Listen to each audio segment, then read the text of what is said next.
Yeah, it was good after Friday coming back. We weren't very happy about how we played on Friday, and you got to find a way to work back into the series. We did it last night in a close game, 2-1, but pitchers threw really well last night. It only gave up one run, and today we have a shutout. So obviously they did a great job. Starting with Jake. Jake was very efficient. He threw 6 innings, 63 pitches. That's really unusual and hard to do in college level. And so obviously we took him out early because the situation of the game, and we needed some guys to get in. We don't have any midweek games this week. We do not have a midweek game. So we're not going to scrimmage during the week. So we needed some guys to get in there to pitch. That's kind of why we did what we did there. But very happy with the way the team played. We put up 9 runs in the first 3 innings. And although you still got to finish the game and play the rest of the game, because anything can happen, certainly in our sport with no clock, it was pretty damaging, those 9 runs in the first 3 innings. And you could feel it, you could see it. And it was great that we were able to get a lot of guys in the game that hadn't played, still trying to search for the right lineup, especially the second half of the lineup, maybe our 2 spot as well in our lineup. The outfield play, we've moved it around a little bit. And I'm still looking and searching. And I did like what I saw in some of the guys that came into play today. So overall, very happy with the way the guys bounced back and to win the series. We'll open it up for questions. If you have a question, please use the hand raise function. We'll start with Chris Stock from Inside the U. Chris. Hey, Gino, with Jake Garland, just what kind of enabled him to have the success that he had? Would you kind of see that was enabling him to do well? And then I know it's only 2 starts in, but do you sense something different with Jake this year at all, kind of going into it? Well, his bread and butter, Chris, is obviously getting ground balls, and he got 12 of them today. So he was pitching to his strength, getting a lot of ground balls, getting some sink on the fastball. And so that's what he does. And you certainly want that on a Sunday. You don't want the ball being lifted in the air. As you saw our Sunday games, Burke's right. Ball's carrying out, and you get the ball up in the air, it can carry and be damaging. His ball didn't matter what the wind was doing. He hit that really good, but some balls are popped up and can get out of the ballpark. And so Jake is perfect in that situation. He got a lot of ground balls, got ahead of hitters. And in regards to him, he's basically a guy that's been here now 3 years. And you like to think that he's developed over those 3 years. And so, sure, I would think everything has gotten a little bit better. Command has probably gotten a little bit better. The sink has maybe gotten a little bit more, off speed a little bit better. And his confidence, there's no doubt he's probably a more confident guy. I mean, he's one of our captains of our team. You can't be a captain of our team and not carry yourself in a manner that players look up to and respect. So, he has a lot going for him, and there's no reason why, he should be where he's at and pitching the way he's pitching. This is what we would expect from a guy like him. Our next question comes from Cal Friedman from Kane Sport. Cal. Hi, Gino. Congratulations on the series victory. 2 questions. 1, what does it say about your team that you lost by 5 on Friday, but were able to respond with back-to-back wins to close the series? And then Yohandy Morales, who struggled a little bit in the opening weekend against Towson, but this weekend came up with 5 hits. What'd you make of his play this weekend?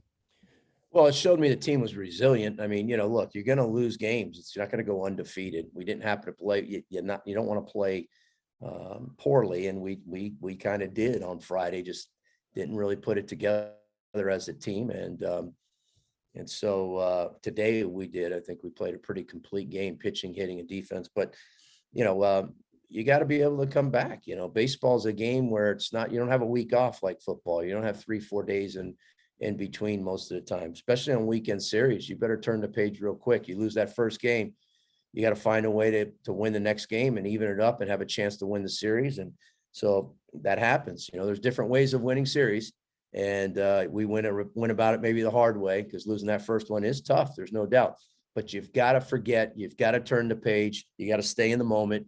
And our guys were able to do that. I felt good about the team in the locker room after the game on Friday, even though everybody was down.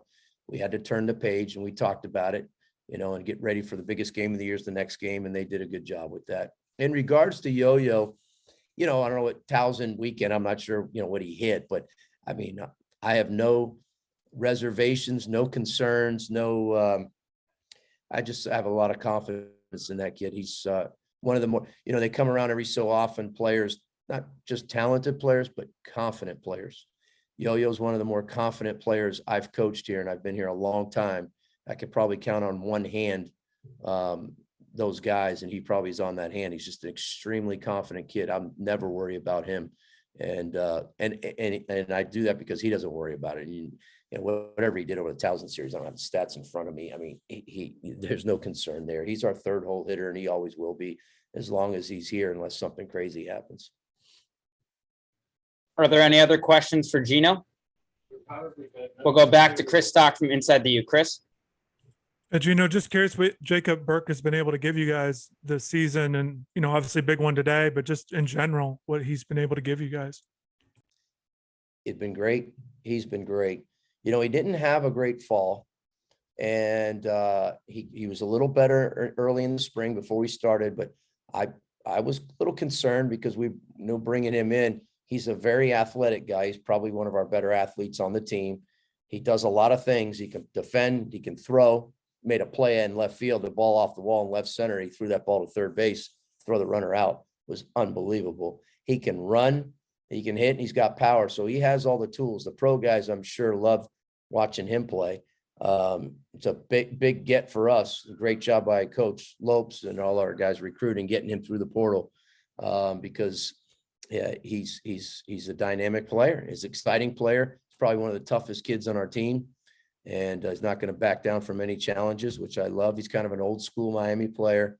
And he's been great for us. Great addition to our program. I only wish we had him his first freshman year. And just to follow, you said at the beginning there was, you're working on guys, trying to find guys, either bottom half of the lineup or whatever. But you said a couple, maybe guys came in today and impressed you. Who were some of those guys, or what kind of impressed you with other guys? Well, we started Eddie in center, and Eddie, hit the ball hard, got on base. I think he got hit by pitch. And I think the other day when we put him in, he hit the ball hard too as well. And so he's looked good, and we've given him the opportunity. And I think Gabby Gutierrez took some good swings, just missed hitting the ball out, hit the ball pretty good to right center, but didn't go anywhere into the wind. Made a great play, which he's very good defensively, and made an outstanding. That's a tough catch, coming straight in and diving. That ball straight in like that. He made that play. He got a perfect jumper. He doesn't make the play, and he dive was perfect. And, Renzo Gonzalez, another guy. Renzo came in, and he was, guy hadn't had many opportunities, but he put a good swing on the ball there and hit the ball hard. And he's a good player, knows how to play the game. He's got good instincts. So those are some of the guys that I did like that got into the game that haven't maybe got as many opportunities. So, and again, I am, and we're still searching to try to solidify a lineup, and a lot of it is in the outfield, because the infield, we kind of going with the same guys, and of course catcher as well. Great to see Carlos come back from his injury. Not only did he hit the ball out of the ballpark, he gave a great at bat. I mean, he took some really good swings, which is important as a hitting guy, watching a guy hit there. That how is he taking pitches when he is swinging at the ball? How does he look? He fouled off some pitches, but he looked good. And of course, he took the count deep, and he got the ball up, hit it out of the ballpark. So he's a guy that, the hitting we knew would come quicker than the catching.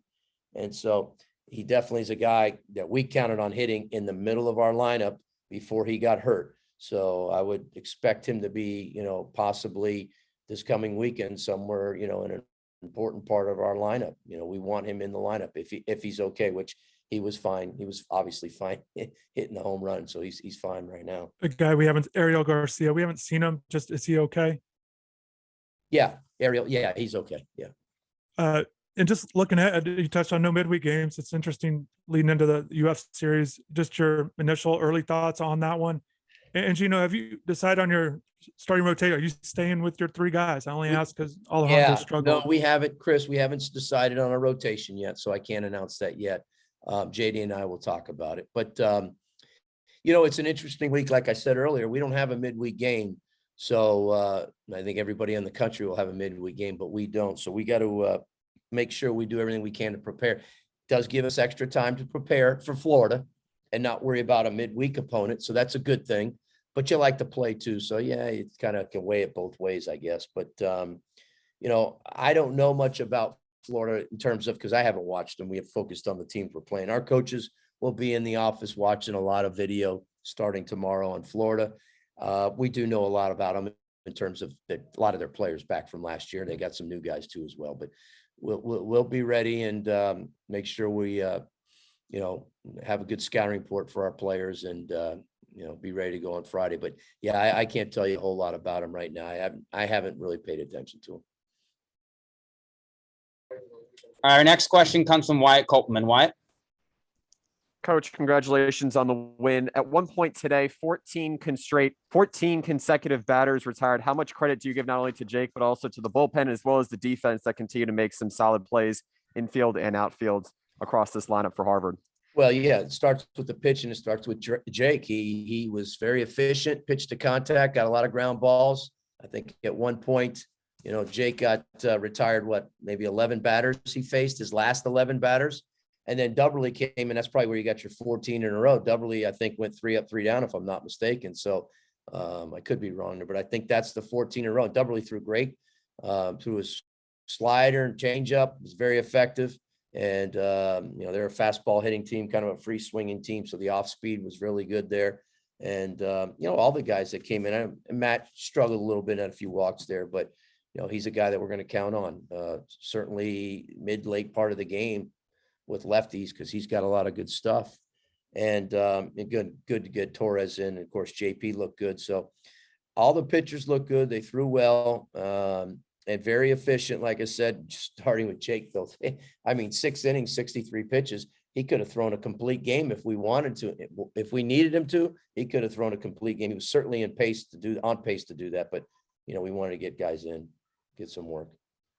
And as you guys take this series win, how much of the rest component do you guys emphasize as a coaching staff going into it? A series like Florida, where coming to town, it's going to be a packed house coming Friday night, and it's going to be a tough team, as you mentioned, with the newcomers as well as some of the veterans they still have. You said how much of a rest component did you say? Yes, sir. I mean, how do you balance the rest and Yeah. also, of course, the practice without the midweek? Right.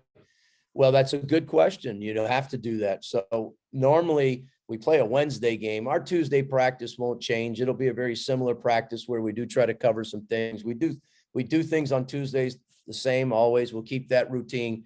Wednesday's practice, it will be different because we don't have Wednesday practices. So we'll probably cover some things on Wednesday in terms of what maybe Florida does from an offensive standpoint to defend that team defense wise and prepare for that a little bit. Obviously, we'll work on things that we need to work on. Thursday's always a light practice for us before a 3-game series. We don't do a lot of hitting. We do a lot of tracking with the baseball with our eyes, do a lot of bunting, a lot of visualization stuff. But the Thursday practice, for the most part, is a little bit of defense and like what I just said there, and maybe some base running, light base running. But it's not a long practice, and it's one that we try to make sure we're crisp, clean, quick, get them out of here and let them get rested for Thursday night. Because again, the 3-game series and playing a 55 right now, we have 55 games scheduled, but however many games that is left, you got to keep that all in mind because you want your guys to be fresh and you want them strong, not only for the series, but for the end of the season, most importantly. And then lastly, you guys are playing in front of a sold out crowd again, similar to 2020. How excited are your troopers and even the coaching staff just to see the fans back for very much a historic rivalry with a big year behind you guys, and the fact that you didn't have any fans and now you have a sold out crowd coming to Mark Light Field? Well, I'm glad you asked that. I haven't really made any comments about it, and I should. Having the fans back has been unbelievable. You can feel it. It means a lot more. It's just the adrenaline it just so many things makes it so much better with the fans here. And I didn't address that, and I should have earlier on, but I made a comment the other night, last Wednesday, I was telling the players when we played FAU before the game in the locker room, I kind of give the same speech every year on that first midweek game because it's class. They got class. They're just coming from class. They're coming over here. And of course, they got school the next day, and I'm just saying how you got to focus on the game now. You got to make sure you come to the ballpark, and you're not going to have a lot of fans in the crowd normally on 6:00 midweek games. That was one of the bigger midweek games that I've seen in a long time, 6:00 game. And so that to me, showed me that the fans, you know, we're getting a few more fans, and maybe it's because we haven't had them and they're excited to be out here. Maybe it's because of pro baseball and you don't have anything going on, you know, I don't know, spring training right now, I guess would be going on, but and then our weekend crowds, the grandstands have been filled. From my standpoint, the grandstand looks like it's been filled up. And when you fill up our grandstand, I mean, that's great. And then, of course, if we get anybody in the bleachers, that's just icing on the cake, which of course we'll have this weekend, I guess. But the fans have been great, and it's great having the fans back. And we, all of us, coaches and players, really appreciate them coming out and supporting us, because it has been it's just been an odd couple of years. I can't say it any more than that. It's just been very odd. Thank you, Yeah. Coach. Gino, thank you for your time and congratulations. Okay, thank you.